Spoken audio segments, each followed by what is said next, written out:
أغلب الكرات التي كان يسددها لاعبي المنتخب الجزائري كانت تبوء بالفشل، إما أن تصد وإما أن تأتي فوق المرمى أو بجانب المرمى، الأمر الذي جعل البعض يقول وكأن مرمى المنتخب النيجيري مسدود، وجعل البعض يتساءل لماذا المباراة معقدة؟ ما هذا سوء التوفيق الغريب في المباراة؟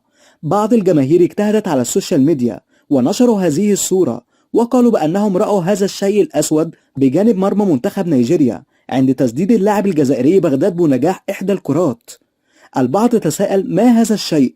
البعض قال ربما تكون ملابس حارس مرمى المنتخب النيجيري، والبعض الآخر رد وقال ملابس الحارس النيجيري صفراء لكن هذا الشيء أسود اللون، والبعض الآخر قال ربما يكون الجاكيت الخاص بحارس المنتخب النيجيري، والبعض الآخر لم يجد تفسير لهذا الشيء.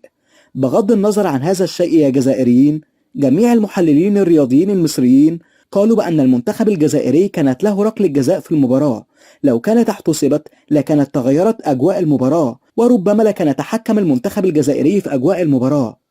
محمد أبو تريكة قال المنتخب الجزائري كانت له ركلة جزاء واضحة في المباراة، وجميع المحللين الرياضيين أيضا قالوا بصراحة وبصدق المنتخب الجزائري له ركلتين جزاء في المباراة لم يتم احتسابهم.